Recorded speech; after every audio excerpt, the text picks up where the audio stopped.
Good evening. My name is Dr. Deerhart, and I'm with the Heartway, and welcome to Death Cafe. As you come online, give me a little message in the chat and let me know where you're from in the world.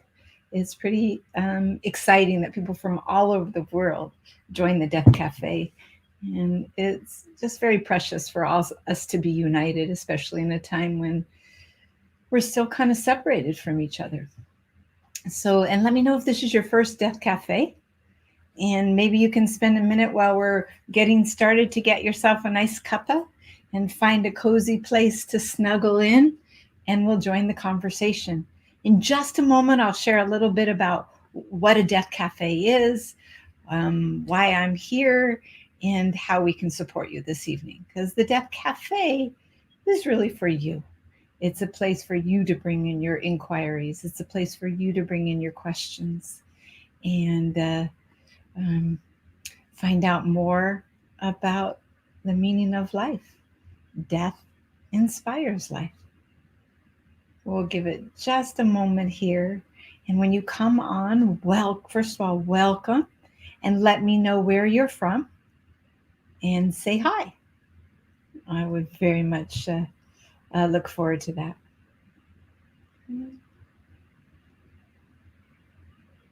And don't forget to get yourself a nice cup of tea. And I am calling in from Nevada City, California. So it's a cold, blistery day up here. I hope you're having some wonderful fall weather. The leaves are just gorgeous up here. So, love to hear where you are as you come and join us this evening. As you settle in, let's get started by just grounding ourselves together.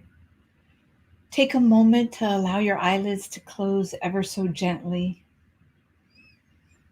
and find your way to your breath. Allow your breath to take you deeper within. No matter what your day was like, we're here together.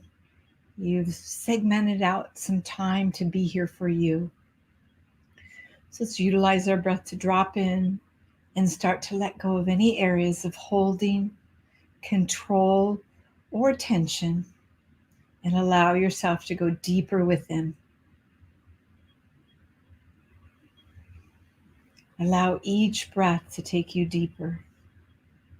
Allow each breath to start to allow you to shed any areas of holding, control, tension, or pain.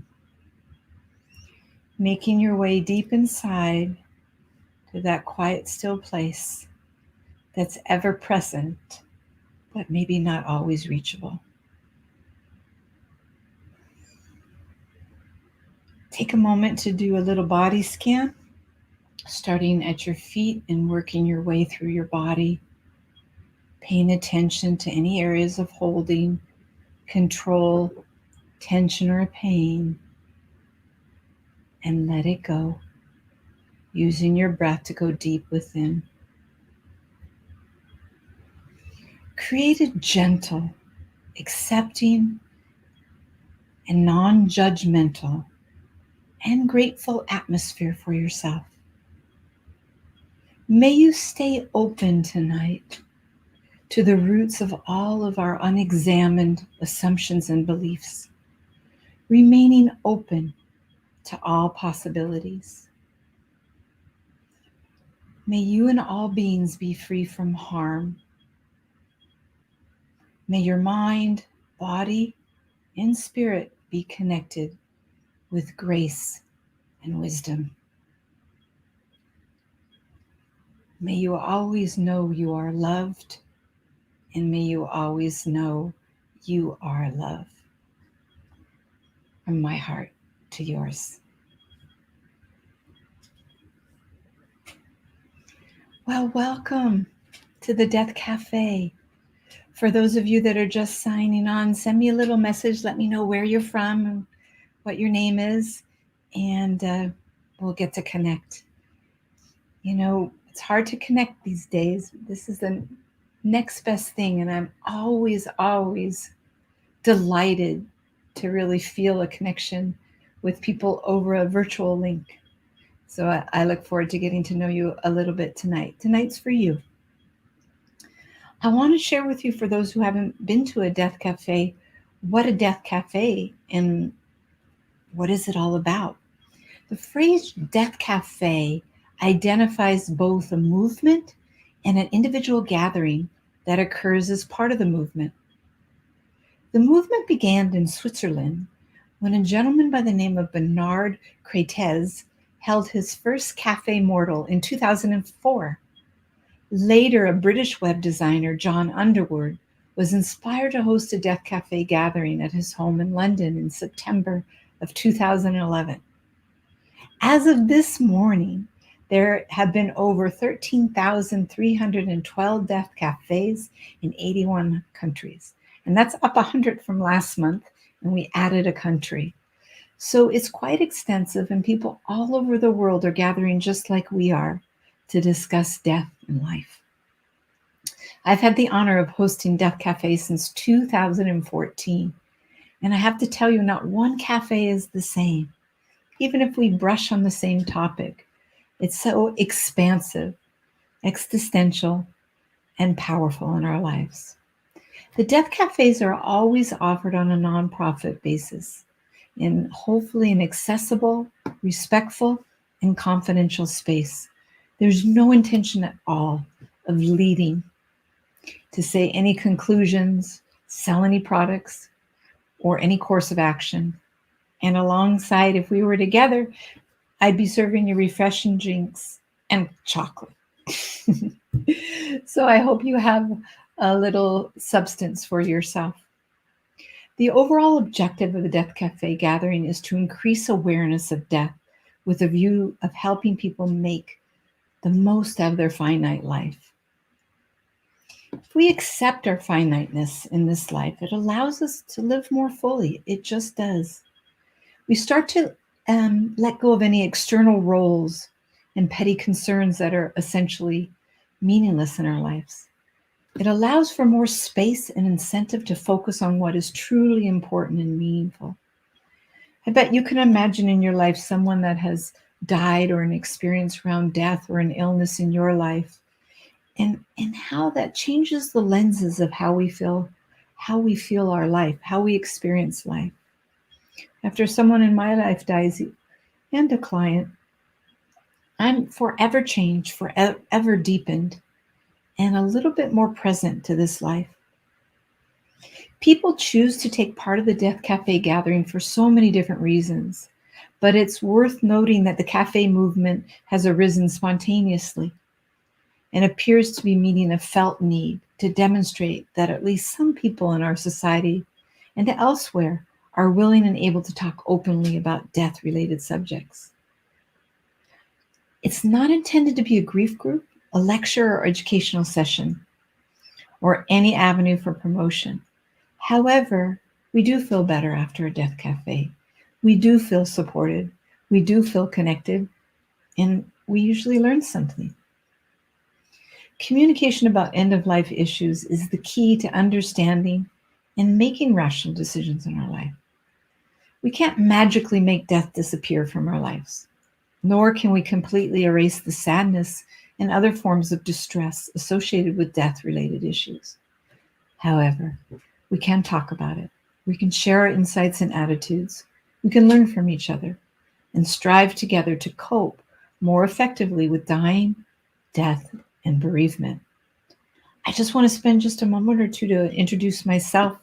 I've had the honor of founding an organization called The Heartway, a nonprofit 501c3 organization, and we provide education, advocacy, end-of-life care, and support for those families and the grief that follows and bereavement. I've had the honor of supporting people at the end of life for the last 35 years. And Death Cafe just sings to my soul because it offers a place for the conversation. And during these years, what I notice most is so much of the fear around death, so much of the ignoring of death in our life. And that creates a lot of stress and anxiety in our life, as well as amplifies and creates a tragedy at the end of life. Death is not a trauma. Death is part of life. Yes, we have tragic deaths for sure, but it is absolutely part of this living experience. Life is a process. Death is an event. We prepare for so many things in our life: weddings, births, education, and trips. Yet it's hard to prepare for death. Kind of an interesting combination. I'm a depth psychologist and mythologist and an end of life practitioner. And our role is to serve and support those at the end of life. So that's a brief introduction, but I'm really interested in meeting you. And while I'm checking in with the chat, please let me know what brought you to the Death Cafe. What's on your mind? What would be helpful and supportive to you right now in your life? I'd love to know that. And I can talk for an hour, but I'm more interested in what's on your mind, so that when you leave this evening, you felt heard, you felt understood, and maybe gained some new knowledge, information, and comfort. So, hi, Tom. Welcome from Santa Maria. It's nice to have you here. Thank you. Very nice to have you here. Hi, Emily. And Emily's here from Yuba County. You're close to me, so lovely to have you here. And please share in the chat what's on your mind, what you want to discuss, what you want to talk about, and how you can best be supported this evening. That's the most important. And while you're contemplating these things, I've been struck by a few new clients this week that maybe this is helpful for you in your journey in your life. I'm particularly thinking of someone who's supporting his mom, and she's in a nursing home. And it's been so hard this last year and a half with COVID, because the nursing homes were not letting family members in to see their loved one. Such a disconnect, especially if you have a loved one that has any form of cognitive challenges or even emotional or physical challenges. That separation is devastating, just devastating. So we talked about some ways that we can support our loved ones that we can't see physically, we can't touch, and we can't be near. Nothing replaces touch, if you will. However, there are ways that we can love in so many different ways. And I have found over the years that the most important aspect of life towards the end of our lives, even in our aging process, is absolutely that 4-letter word love. It absolutely is. How we love, how we give love, how we feel love, how love enters us, how we experience that. I find this true across the board with people at the end of life. So thank goodness we have access to so many ways of loving. We, of course, have the phone calls. We have opportunities for video chatting so someone can see us, which is really special. We also have the opportunity of sending letters, handwritten letters that maybe staff can read or our loved ones can read. Special love packages are always welcomed, whether it's a new blanket, or slippers, or a robe, or a photo of the family. Sharing stories about your life so they can feel connected to you and be part of your life. This one particular client is having a very difficult time. It's very hard for her family members to see them. And the son said, I just want her to feel loved. I want her to feel in peace, and I want her to know that she matters. Isn't that what we all want? So there are many ways of reaching out to loved ones. Sometimes it's very, very simple. It's not a big process. It's really letting someone know they matter and you care. How are ways you've connected with loved ones that you can't be with? And how has that brought meaning to your life and their life? Hi, Dan. Welcome from San Diego. Nice to have you here. And if you're just signing on, besides welcoming you and glad you're here for the Death Cafe, the cafe's for you. And it's a place for you to ask your questions. It's a place for you to share what's going on in your life, any concerns you have around death, dying, and beyond. This is a place where we can connect with each other and hear more about the process of living and dying, which we can't separate. So, what's on your mind? How has death entered your life? And what concerns or contemplations are moving through you? All is welcomed.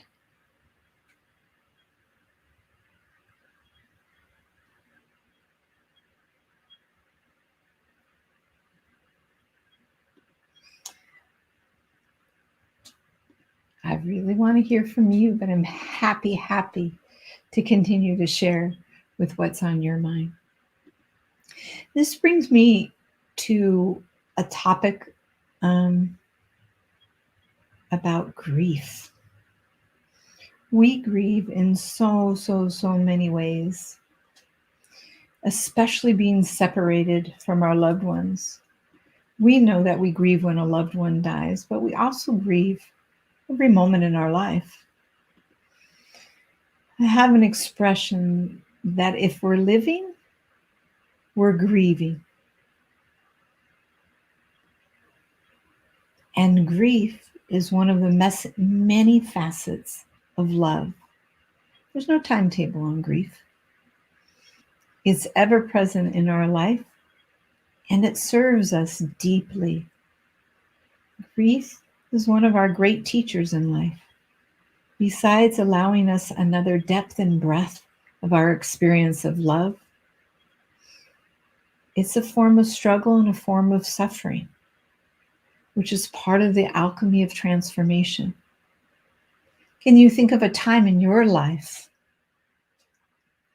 where you've gone through a difficult challenge, whether it was a death, whether it was a loss of a job, whether it was a loss of a relationship, and that grief takes your breath away? It's a, needless to say, a difficult time in our life. Move forward in life. Are you able to look back in hindsight to see how that grief supported your growth and depth, to see what you learned from it? Sometimes grief can't even be expressed in a world.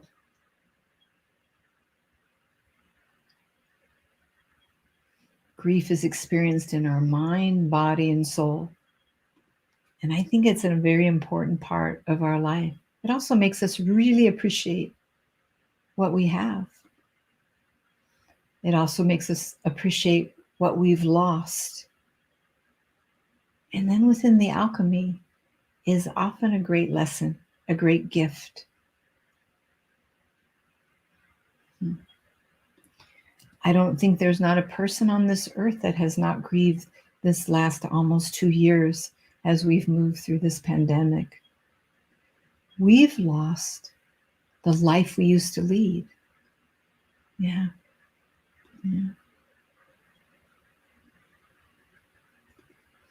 Thank you, Dan. It is absolutely part of our existence. I think one of the aspects of grief that is so difficult is often it comes in like a tsunami and takes our breath away. Sometimes we know we're in a grief process, and sometimes it just comes and takes that breath away. We feel it in our whole being. And that's when some of our tools are helpful to work through our grief, work within it. I don't think we really get over grief. I think it changes faces and spaces throughout our time in this life. I know many of you can bring into your hearts a loved one that's died many of years ago and still feel the sting of that loss.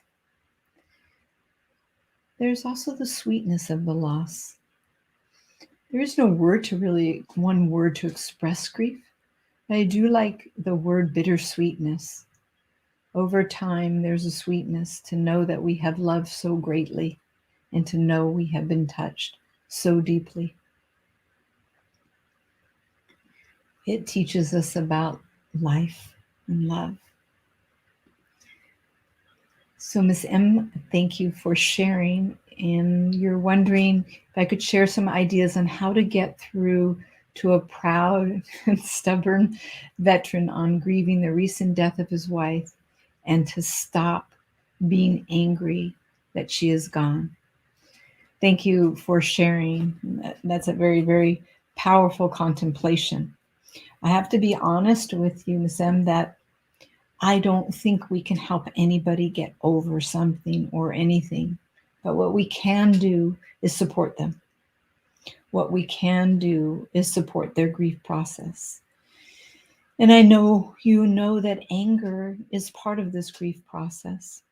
There's an exquisite psychiatrist many years ago, Elizabeth Kubler-Ross, who was just one of my mentors in life, that shared with us some of the journeying that we go through in grief.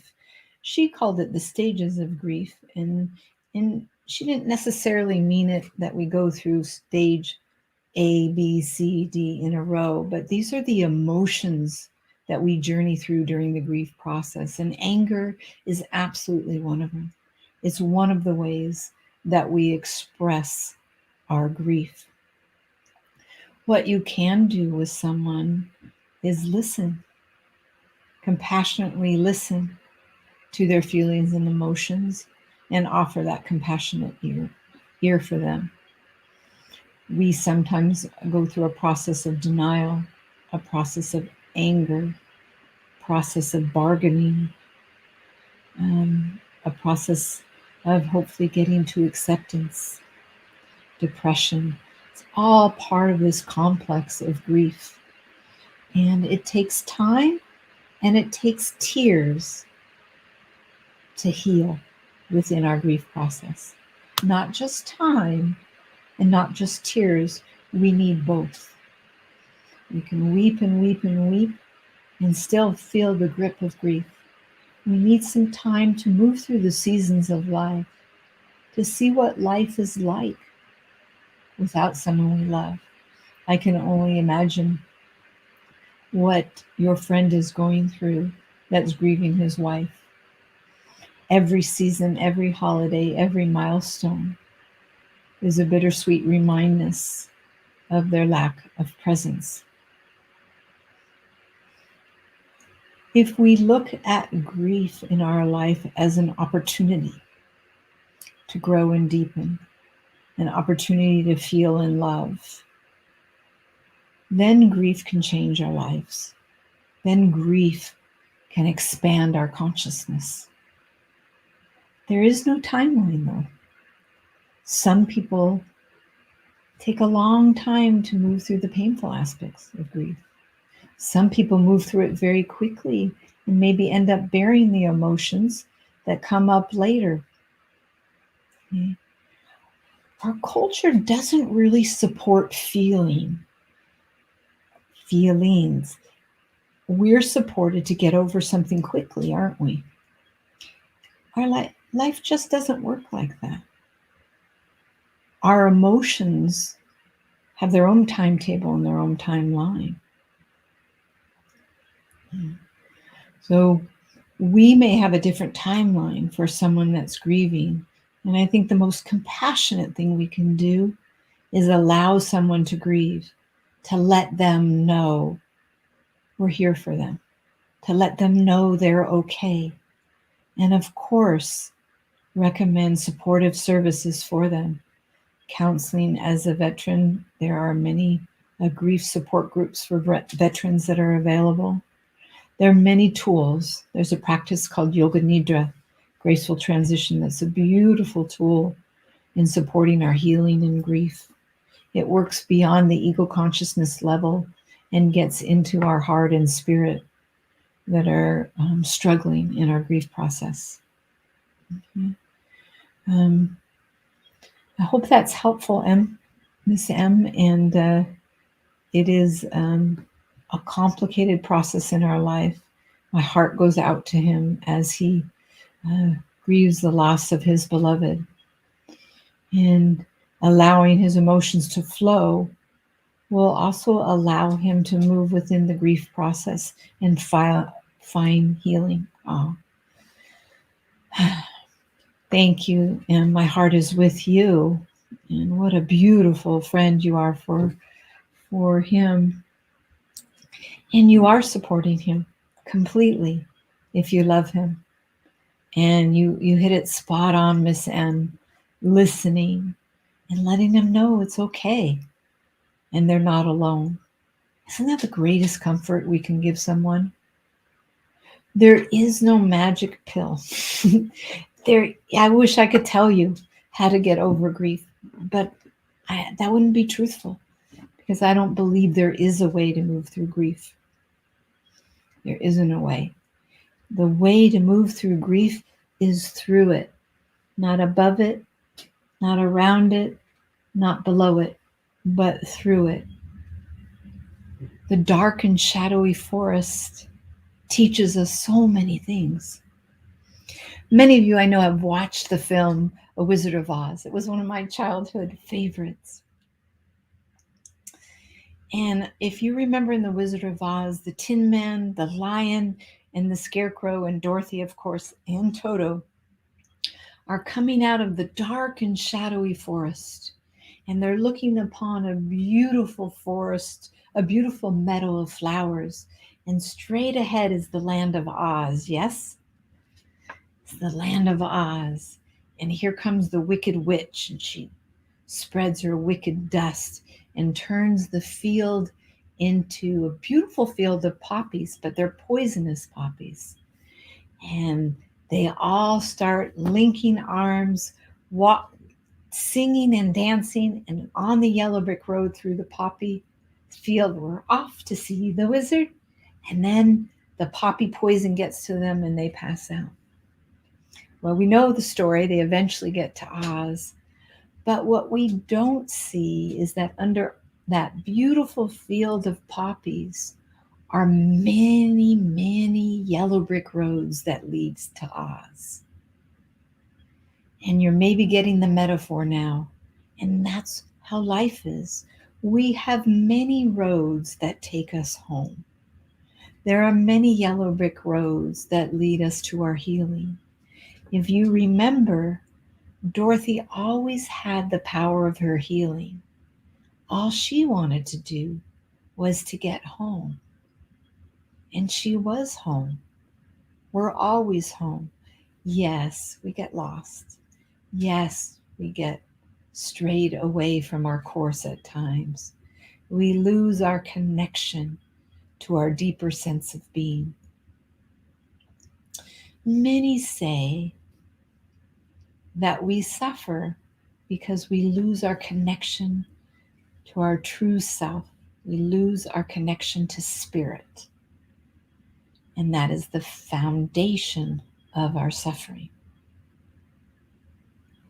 We are spirits in a human body, and we have a human experience full of all kinds of emotions.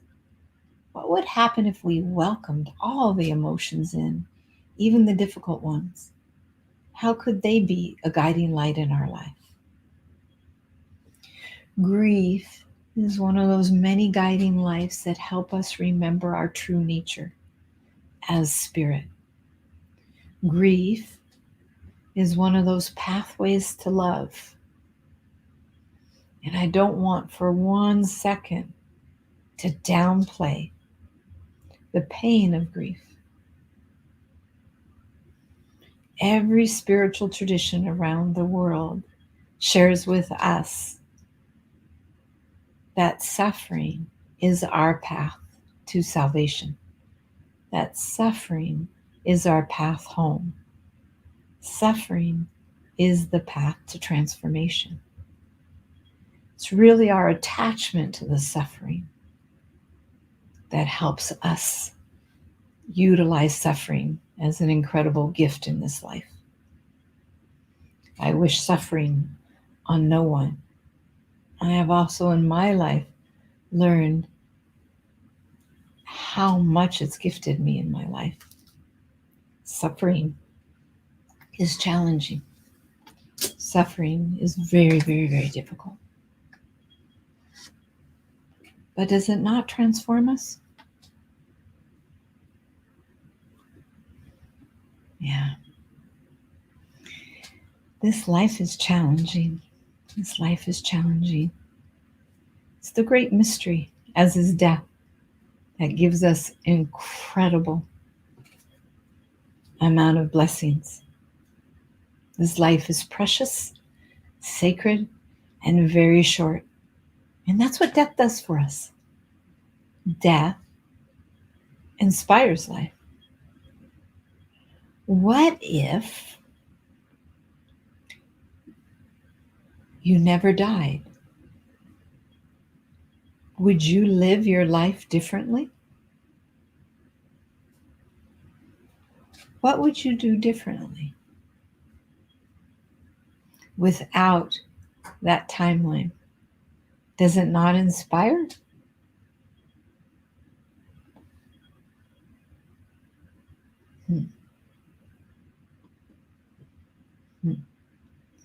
Beautiful contemplations in our life. How does death inspire your life? If you're just joining us on the Death Cafe, welcome. Lovely to have you here. And please check in on chat. Let me know where you're from and if you have any questions, concerns, or thoughts. What brought you to a Death Cafe is always the most interesting question for me. Some say they were curious, and some have questions and concerns that come forth. So, what brought you here tonight?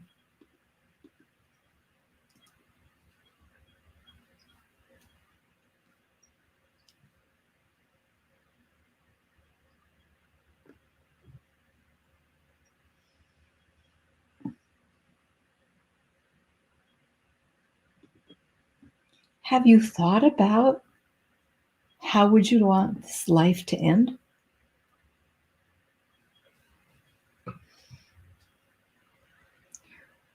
We all die the same from the perspective of the heart fails.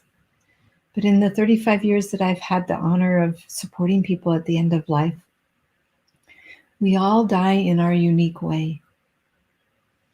The end in life is sacred and a poignant time in life. It's a time in life where we reconcile this life. It's a time of life where we get to look at the meaning of our life from a true sense of meaning. What brings meaning to your life? And what if this was your last day?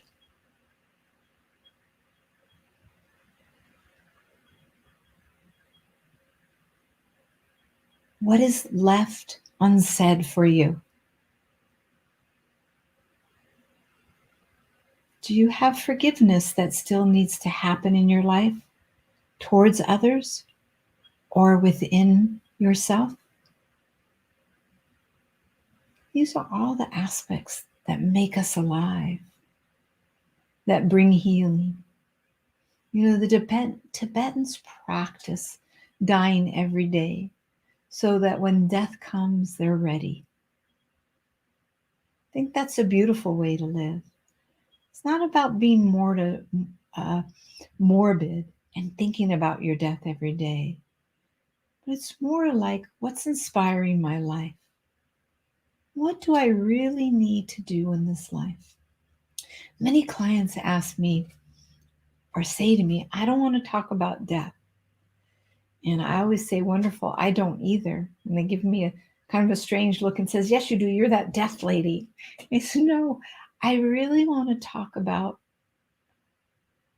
how you want to live until you die. And that's one of the things that death brings to us. The presentness of contemplating. How do we want to live? Because this life is going to end. We're in a culture, at least in Western culture, that doesn't support these contemplations, because one of our primary myths is anti-aging, isn't it? And if we can't anti-age, how can we die? How can we face death? We're also in a culture that supports living at all cost, whether meaning is present or not.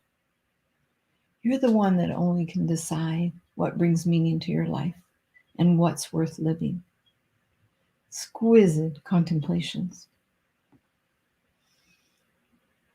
There's a comment about, I think COVID has really made more people think about death and how quickly their lives can change. Yeah.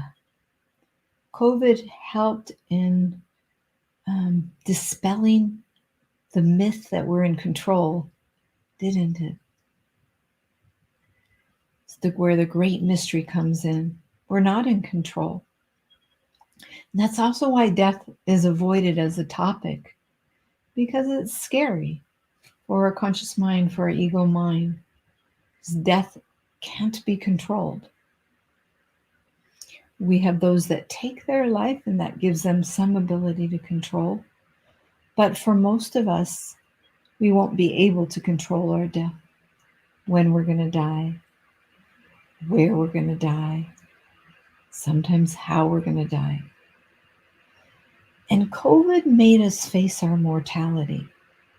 There was a time at the beginning of COVID for all of us where we weren't sure if we were going to die. We weren't sure if everybody would be taken out with COVID. We didn't have a lot of information at the time. So death made us look our lives in the face and look at death. I think many, many interesting things happened from it. Many people changed their life. Many people changed their job.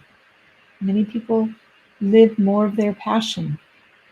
Did some of those things that were on the bucket list, at least the things they can do in their homes. Many people took on foreign languages, learned new skills, took lots of classes, changed careers. Yeah. We have a illusion or delusion, you answer that we control our lives. It's ever changing, isn't it?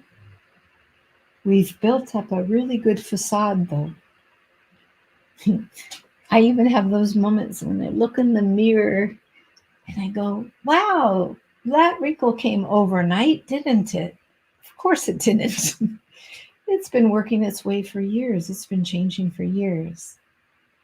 But I did not see. We do not see, whether it's because we have our eyes open or our eyes closed. But there is an important opportunity in utilizing death at that as an inspiration for how we want to live. We're only going to live this life once that I know of. Maybe something else is beyond the veil, but this life once. How can we live it to the fullest? Isn't that the goal?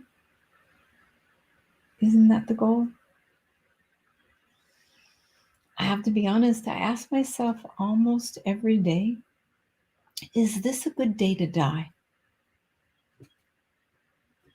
Is this a good day to die?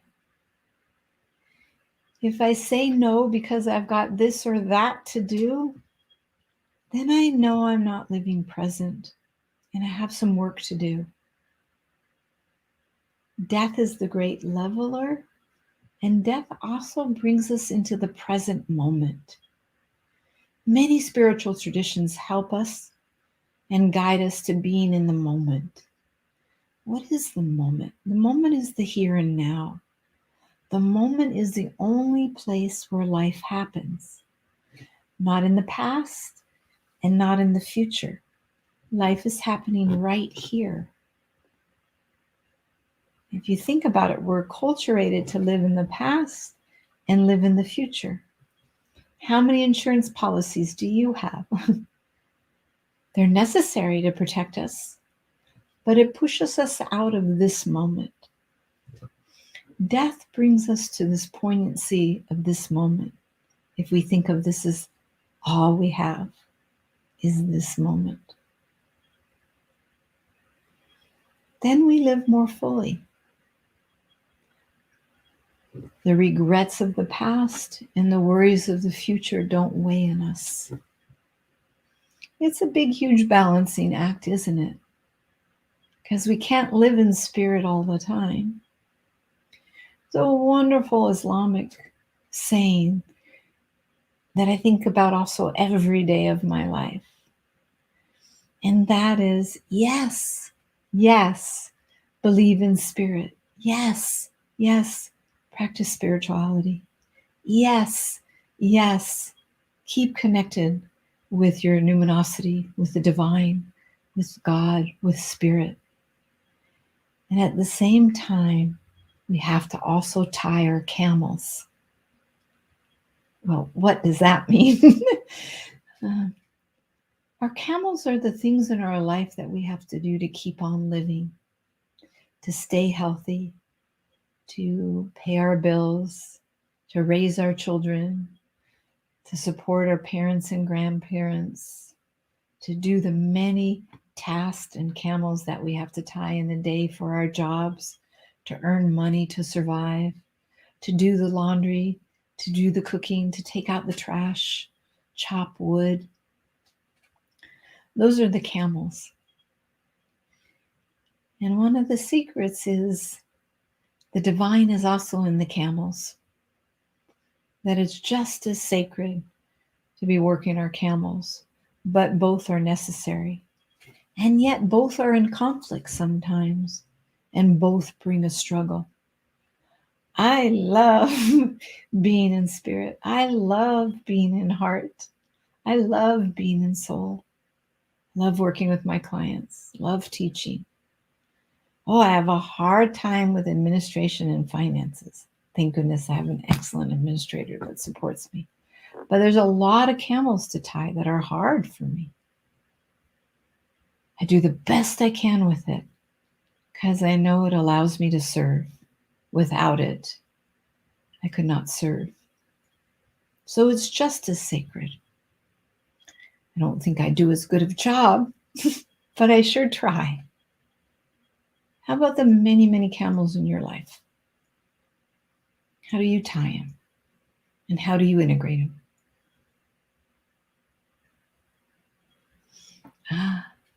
Hi, Leslie. Thank you. My name is Dr. Dearheart, and it should be up on the Facebook Live. And I'm here from the organization The Heart Way, sharing the Death Cafe. I hope that's helpful, Leslie. And where are you from? And what brought you to the cafe today? Mm-hmm. A lot to contemplate, isn't it, in this life? Such an incredible life and a sacred life. Yeah. As you sit here this evening with me, and we've shared a lot thus far, are there any new contemplations or questions or inquiry or thoughts you might share with us? Love to hear what's on your mind.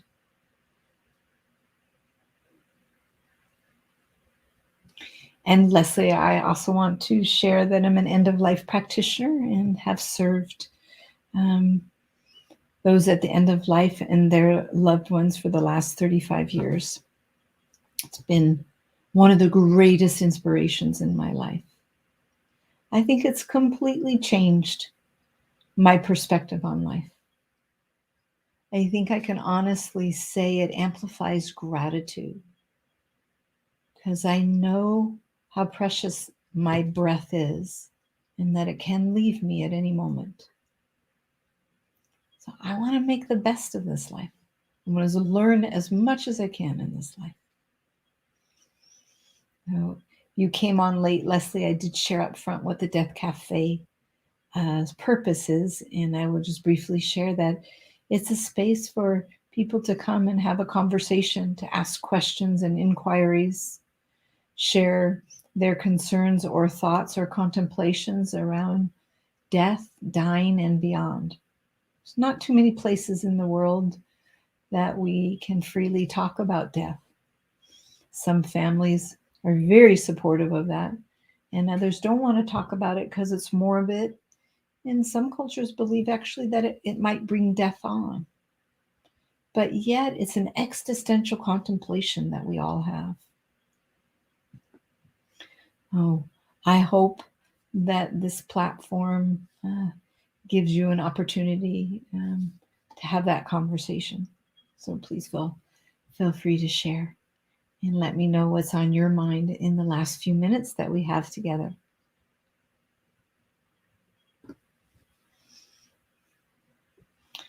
I'm asked this often as well, and that is, thank you, Tom, for checking in.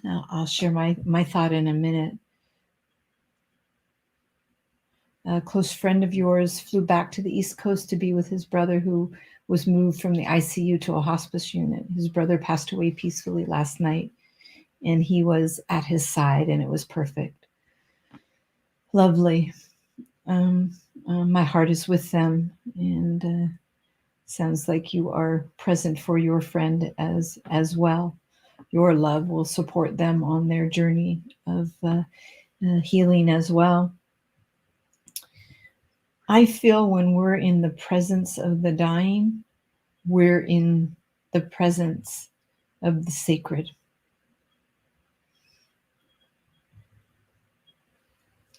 Being with the dying is one of the most incredibly intimate times in our life.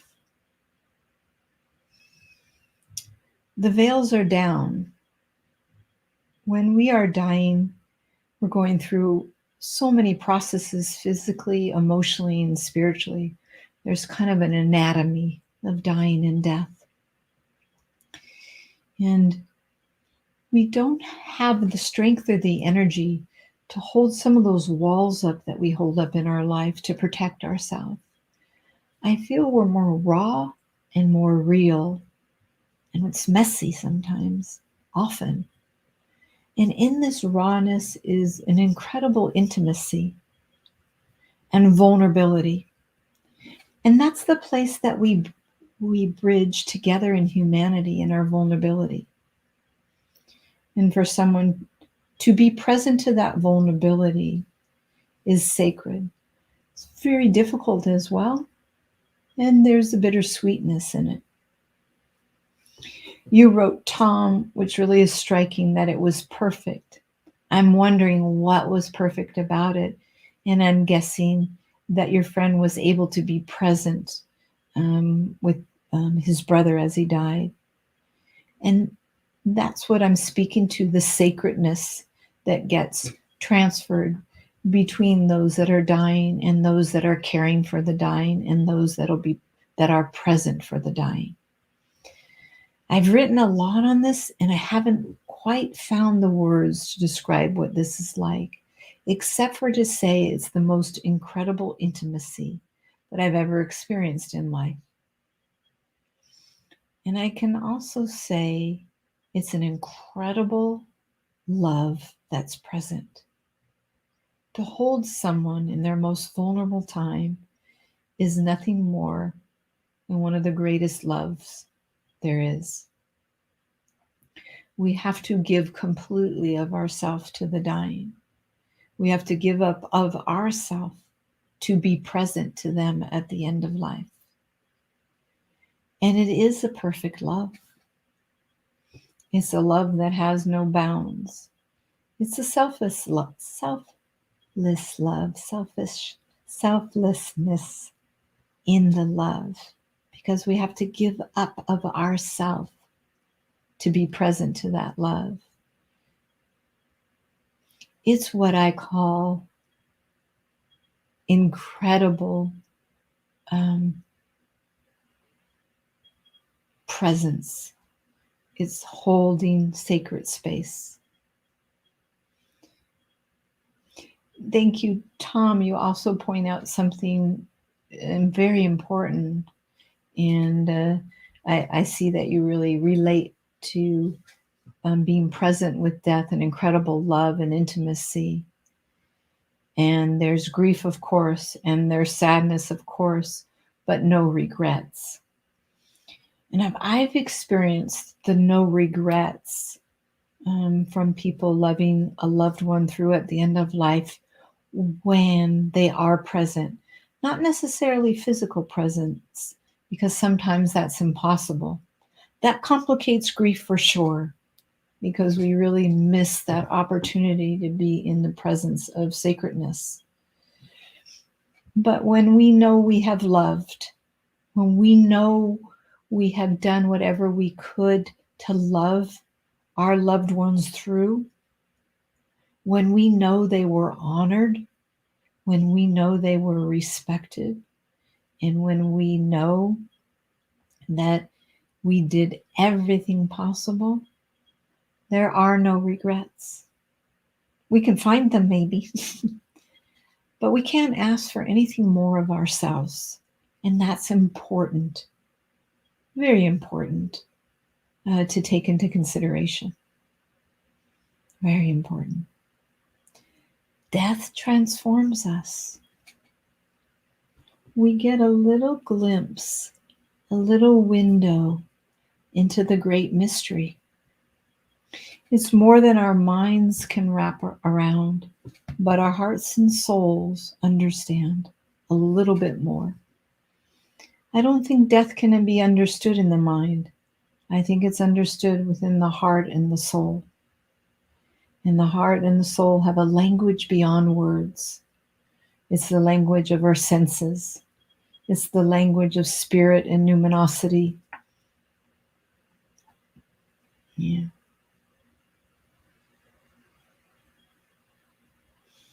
Thank you, Tom, for adding a little bit more. I see that there was a beautiful gift from his brother who just honestly faced that it was time, and he had fought enough, and now it was time to get it done. It was time to go. Facing our mortality takes our breath away and takes an incredible amount of courage. If we kind of look at ourselves of having different layers of consciousness, different types of presence, you can relate to it easily by thinking about when you're sleeping as a space of consciousness. Right now together in this conversation as a space of consciousness. When you're meditating or doing other spiritual practices, you're in another state of consciousness. Have you ever driven somewhere or walked somewhere and arrived and went, I don't remember getting there? That's another space of consciousness, another place of consciousness outside of time and space. And death is too outside of time and space. But our minds, our ego minds, have a really difficult time facing annihilation. It can't even imagine itself not existing. And that part is what contributes to facing our death. And when we can arrive and know that this life is finished and we're ready to let go, I've experienced it as peaceful. I've experienced it as a completion of this existence, no matter where our existence moves from here. But it takes a lot of courage and a lot of contemplation and conversation. I really bow to that. And I do believe we all can arrive there with the contemplation, with taking the time to knowing what brings meaning to our life and what makes life worth living. Those are important contemplations. Thank you, Tom, for sharing this poignant example. It really is a beautiful example of the possibilities for ourselves as the end of life. There are lots of possibilities. We have a cultural narrative of fear and denial, but there's so much more here. I am noticing we only have a couple minutes left, so I want to check in one more time to see if there's anything moving through you, anything you want to share from this conversation, or anything else that's popping through your mind. I also want you to know to feel free to connect with the Heartway. We're at theheartway.org. You can reach me personally there. If there's any way we can support you or a loved one on the journey at the end of life, don't hesitate. We don't charge for services at the end of life. It's too important to us to be able to be present. And my vision and my dream is that all feel supported at the end of life. So don't be shy in reaching out. We thrive through the generosity of the community and welcome donations when there's means and it feels right. So please don't hesitate to check out. We've also got some wonderful programs on the website, free community offerings that also can help support you and your loved one in this life. Our tagline at the Heartway is embracing life and honoring death. I think they're the same thing. If we're embracing life, then we're honoring death. And if we're honoring death, then we're embracing life. Can we truly separate them? I don't think we can. They're twin sisters of this existence. So, thank you, Dan, for your sweet comment. I appreciate you being here this evening as well. And I'm very touched by your comment. And I absolutely think love and care is what we all need, and it's one of those magical healing balms. Yeah. Thank you all so much for being here this evening. I really appreciate your presence. Those of you that are signing on at a later time, please feel free to share any notes in the comments and we continue the conversation. I'd love to leave you with a quote, if I might.